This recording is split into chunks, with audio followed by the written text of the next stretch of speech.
Ele fez o impensável. Traiu minha confiança ao negar nossos sentimentos diante da família, expondo uma verdade que ele escondia há anos, sua orientação reprimida e o medo de assumi-la. O choque me derrubou, revelando não só a dor da perda, mas uma punição que me forçou a encarar minha própria identidade. No entanto, essa traição se tornou o catalisador para minha libertação, transformando o sofrimento em força. Decidi mudar tudo. Saí da vila tranquila no Alentejo, onde a vida seguia um ritmo previsível, e parti para o porto em busca de algo que faltava, uma intensidade que o interior nunca oferecia. Cheguei à pensão da Dona Amélia no fim de uma tarde chuvosa, exausto da viagem, mas com o coração acelerado pela expectativa. O lugar era simples, funcional, sem luxos desnecessários. Dona Amélia me recebeu com eficiência, entregando a chave do quarto e indicando a sala de jantar. Foi ali que o vi pela primeira vez. Ricardo, um viúvo na casa dos 40, sentado à mesa com um jornal aberto. Seus olhos se ergueram brevemente e senti um puxão imediato, como se uma corrente invisível nos ligasse.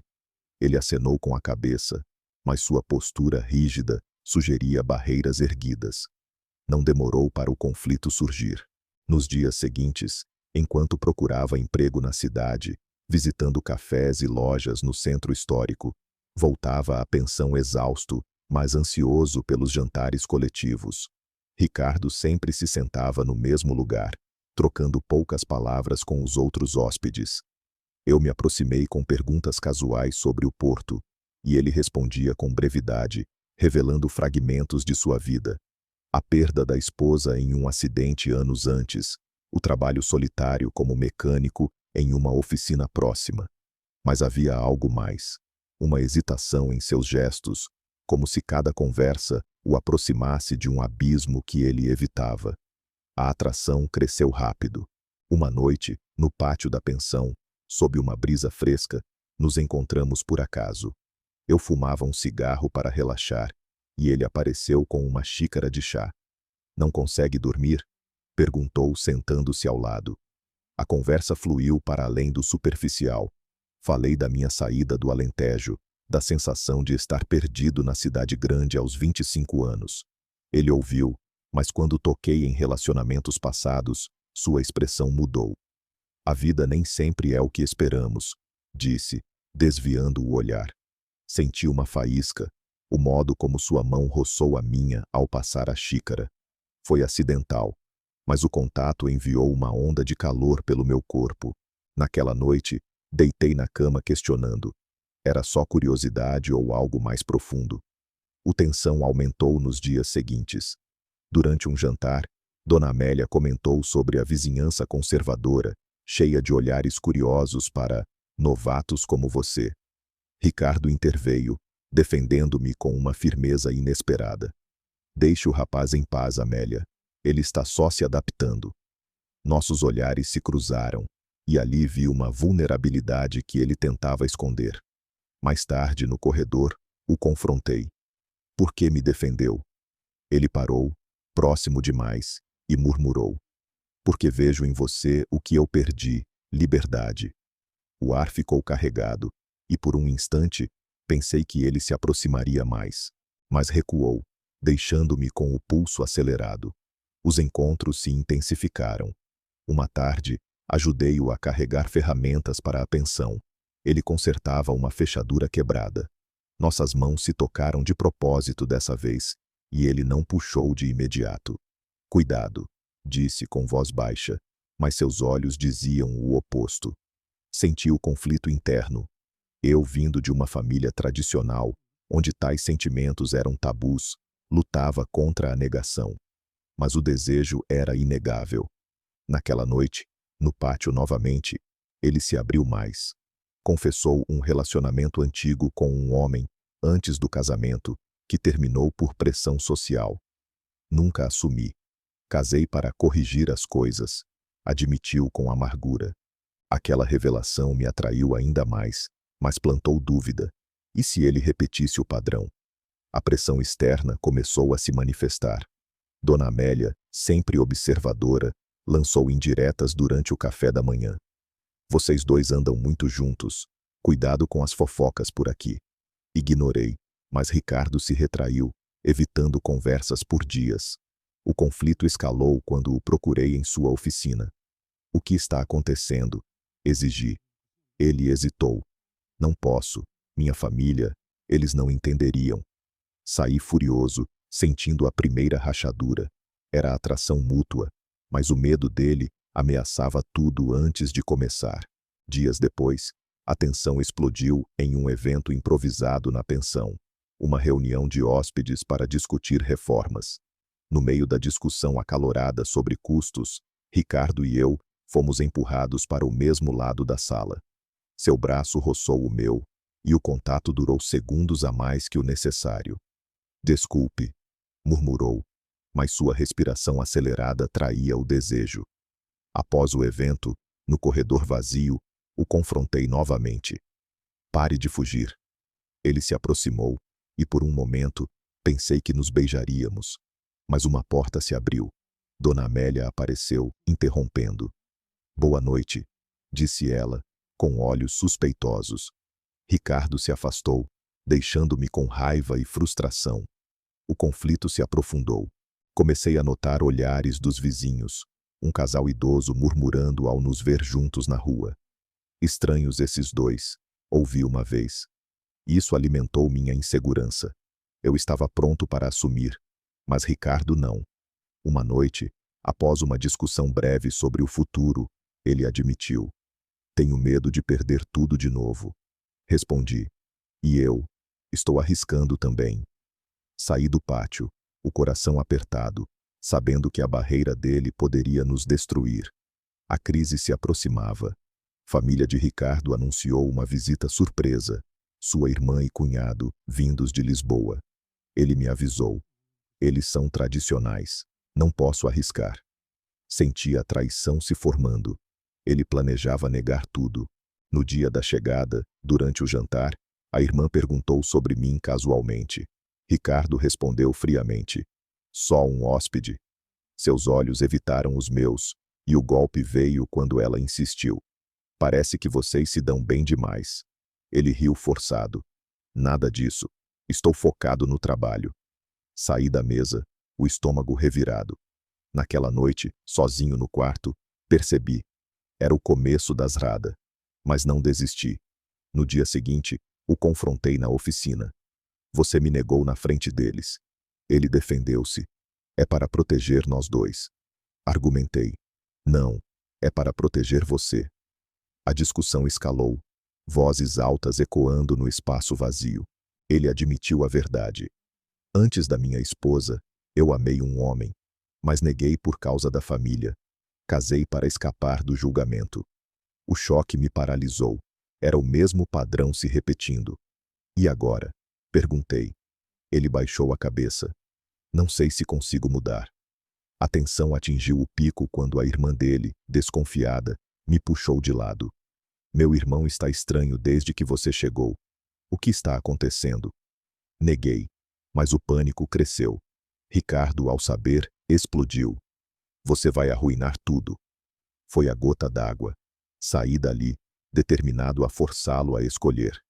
Mas no fundo, sabia que o conflito poderia nos separar para sempre. Ele confessou o segredo que o atormentava.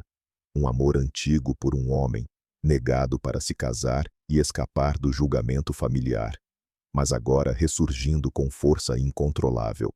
Essa revelação me chocou, expondo não só sua vulnerabilidade, mas o risco de repetir erros passados, uma punição autoimposta que ameaçava nos arrastar para o abismo. No entanto, em vez de me afastar, me impulsionou a mergulhar mais fundo, transformando dúvida em determinação para quebrar suas barreiras. A ligação se aprofundou rapidamente após aquela discussão na oficina. No dia seguinte, Ricardo me procurou na pensão, propondo uma caminhada pelo Douro para esclarecer as coisas. Aceitei, sentindo o pulso acelerar com a expectativa. Durante o passeio, ele abriu mais sobre o passado. O relacionamento secreto terminara quando a família pressionou pelo casamento, forçando-o a escolher a vida normal. Perdi uma parte de mim, admitiu, parando à beira do rio. Toquei seu braço para confortá-lo, e ele não recuou. Em vez disso, segurou minha mão por um instante, selando uma conexão silenciosa. Aquilo marcou o início de encontros mais frequentes, longe dos olhares da pensão. Voltamos à rotina, mas agora com camadas adicionais. Ajudei-o na oficina uma tarde, passando ferramentas enquanto consertava um motor. Nossos dedos se entrelaçaram deliberadamente, e ele murmurou: "Você me faz questionar tudo." Senti o desejo mútuo crescer, mas o conflito interno dele persistia. Mencionava a culpa pela esposa falecida, como se cada avanço fosse uma traição à memória dela. Ignorei os avisos, focando na intensidade. Uma noite no pátio, ele me puxou para perto durante uma conversa sobre medos. "Quero isso, mas não sei como", disse. Respondi com um beijo impulsivo, que ele retribuiu com urgência, mas interrompeu abruptamente ao ouvir passos. Dona Amélia passando pelo corredor. A tensão escalou com segredos compartilhados. Ele me contou sobre cartas antigas do ex-amante, guardadas em uma caixa na pensão, símbolos de uma vida reprimida. "Queimei-as anos atrás, mas o arrependimento ficou", revelou. "Isso nos uniu mais."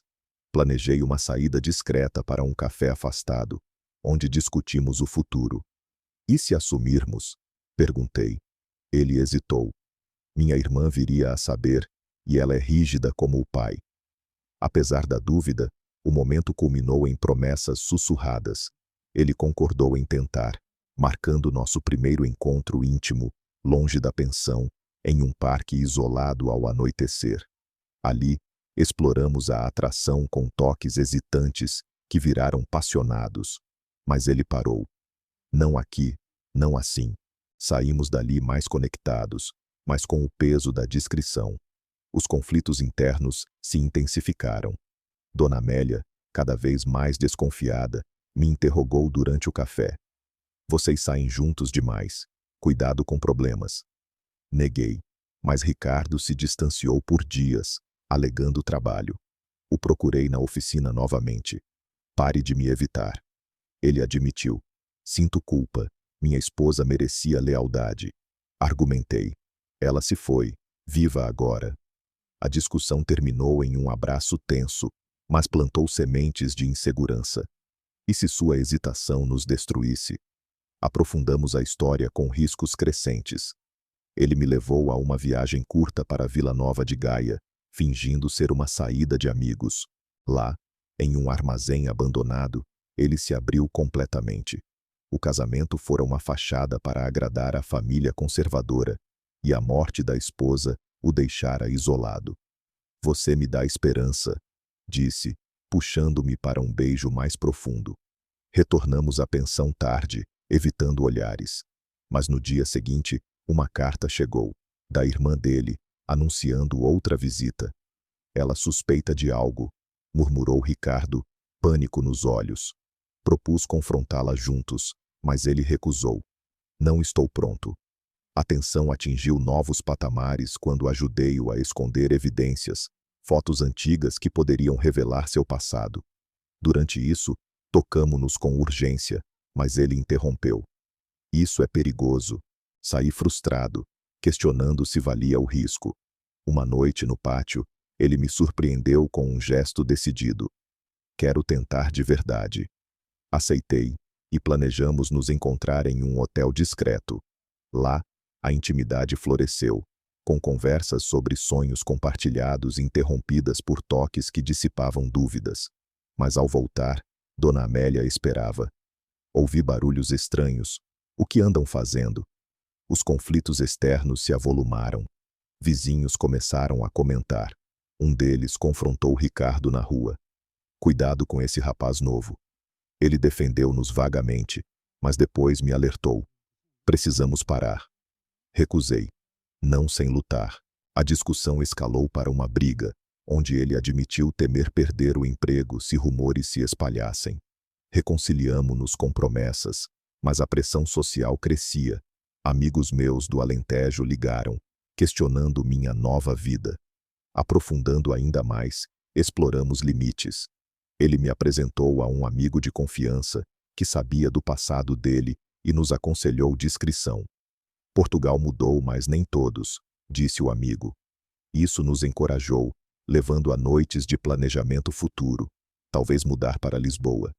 Mas o conflito voltou quando a irmã ligou. Venho amanhã. Algo errado? Ricardo entrou em pânico, pedindo que eu me afastasse durante a visita. Senti a rachadura crescer. Era amor, mas com barreiras que ameaçavam ruir tudo. Ele traiu minha confiança ao me negar friamente diante da irmã, expondo uma verdade cruel. Seu medo de assumir a orientação o levava a sacrificar nosso laço para preservar a fachada familiar. O choque me atingiu como um soco, revelando não só a punição da rejeição, mas o peso da sociedade que nos condenava. No entanto, essa crise me forçou a questionar tudo, transformando dor em combustível para confrontar o inevitável. A crise explodiu com a chegada da irmã de Ricardo, Maria, e o cunhado, vindos de Lisboa. Eles entraram na pensão cheios de energia, abraçando-o enquanto eu observava de longe. Durante o jantar coletivo, Maria perguntou diretamente: "Quem é esse amigo que você menciona tanto?" Ricardo hesitou, então respondeu: "Só um hóspede que ajuda na oficina." Seus olhos evitaram os meus, e senti o golpe. Era uma negação pública, traindo o que havíamos construído. Dona Amélia sorriu, mas notei sua satisfação, como se confirmasse suspeitas. Saí da mesa cedo, o estômago revirado, questionando se tudo fora ilusão. No dia seguinte, o conflito escalou. Maria me puxou para uma conversa no pátio. "Meu irmão parece distraído desde que você chegou. Há algo entre vocês?" Neguei, mas ela insistiu. "Ele já teve fases antes. Não queremos problemas." O tom acusador revelava preconceitos familiares, uma sociedade tradicional que via nosso laço como ameaça. Confrontei Ricardo na oficina. "Você me jogou aos lobos." Ele defendeu-se. "É para nos proteger. Ela contaria a todos." Argumentei. "Protege você, não nós." A briga terminou com ele me pedindo espaço, ampliando a rachadura. A pressão social intensificou. Rumores se espalharam pela vizinhança. O casal idoso comentou alto na rua: "Esses dois andam juntos demais. Não é normal." Dona Amélia alimentou as fofocas, alertando outros hóspedes: "Cuidado com escândalos aqui." Senti o isolamento crescer. Amigos do Alentejo ligaram, questionando baseados em boatos online. Ricardo se retraiu mais, cancelando encontros. "Não posso agora." Tentei reconectar em uma caminhada forçada. "Lute por nós." Ele admitiu: "Tenho medo de perder a família." Saí dali destruído, a rejeição corroendo a confiança. A crise piorou com uma intervenção direta. Maria descobriu uma mensagem no telefone dele, um texto meu, inofensivo mas revelador. Ela o confrontou na pensão, voz alta ecoando: "Isso de novo? Depois de tudo com a esposa?" Ricardo negou tudo. "É mal entendido." Mas ouvi da porta, sentindo a traição se solidificar. Mais tarde, ele me procurou. "Desculpe, mas preciso priorizar eles." Respondi: "E eu? Sou descartável?" A discussão virou gritaria, com ele alegando que a sociedade não aceitaria. Em Portugal, ainda há julgamento. Saí furioso, prometendo não voltar atrás. Os conflitos se multiplicaram. Dona Amélia me chamou para uma conversa séria. "Se há algo impróprio, saia daqui." Ameaçou chamar a polícia por perturbação. Ricardo interveio vagamente, mas sua fraqueza me enfureceu. Encontrei-o sozinho. "Escolha, nós ou o medo." Ele vacilou. "Não consigo." A rejeição culminou em uma noite solitária, onde decidi confrontar Maria diretamente. "Seu irmão me ama, mas você o prende." Ela rebateu: "Ele precisa de normalidade, não isso." O embate escalou, com ela ameaçando contar à família toda. A pressão atingiu o pico quando rumores chegaram ao meu emprego. O chefe questionou minha reputação. Perdi horas de trabalho, culpando Ricardo pela covardia. O procurei uma última vez. Sua traição me destrói. Ele chorou. É o passado me punindo. Mas não cedeu, priorizando a família. Saí dali, a crise me consumindo, sabendo que o próximo passo seria decisivo. Ele escolheu o rompimento definitivo, priorizando o medo familiar sobre nosso amor, expondo uma verdade amarga. Sua incapacidade de assumir a identidade o condenava a uma punição eterna de solidão. O choque final me impulsionou à luta, transformando a dor da perda em uma batalha por clareza e justiça. No entanto, essa culminação me forçou a decidir: render-me ou confrontar tudo, arriscando o colapso total. A culminação começou com uma confrontação explosiva na pensão. Após a intervenção de Maria, reuni forças e exigi uma reunião a sós com Ricardo. Ou assumimos agora, ou acaba. Ele hesitou no pátio, voz trêmula. Não posso enfrentar eles. Argumentei. Então me liberte.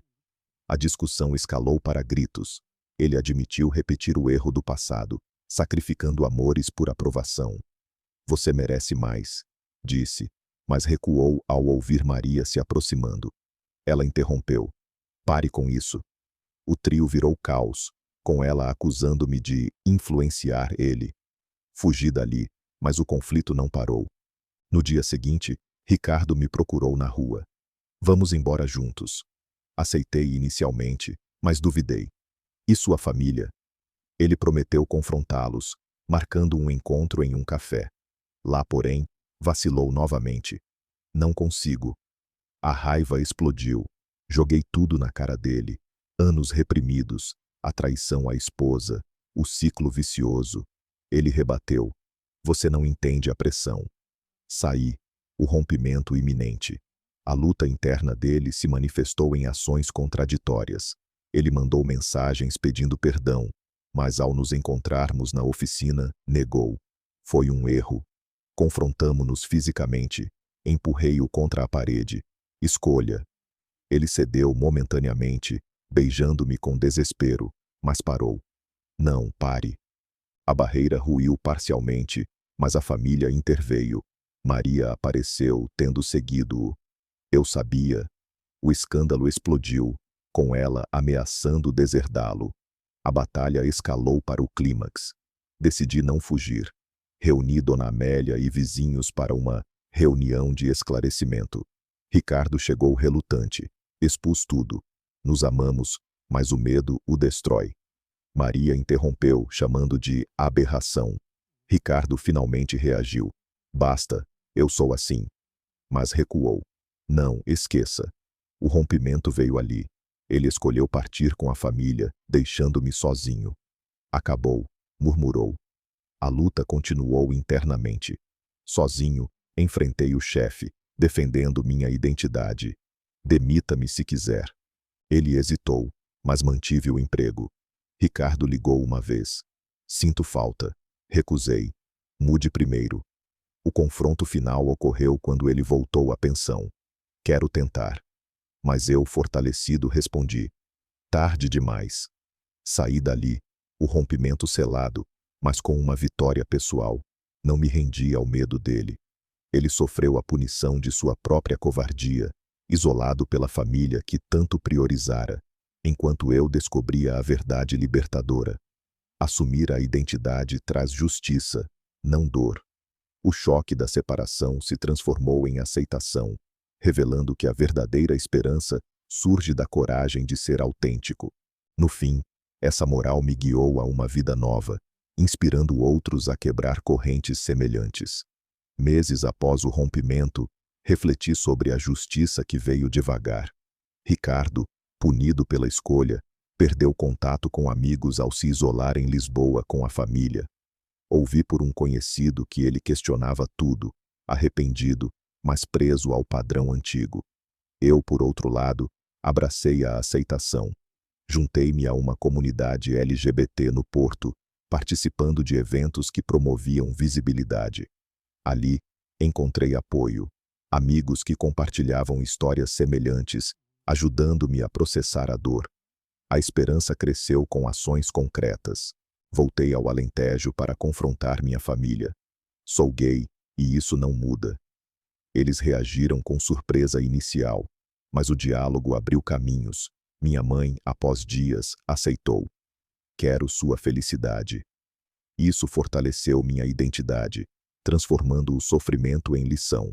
No trabalho, defendi colegas em situações semelhantes, promovendo tolerância.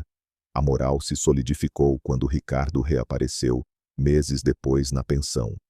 Mudei, disse, tendo confrontado a irmã. Mas eu, já livre, respondi. Boa sorte, mas sigo em frente. Ele partiu, talvez iniciando sua própria jornada. Hoje, vivo abertamente, namorando alguém que assume sem medo. A história nos ensinou. Esconder traz sofrimento, mas aceitar leva à esperança verdadeira. Opine. O que achou do relato? Comente abaixo, curta e inscreva-se para mais.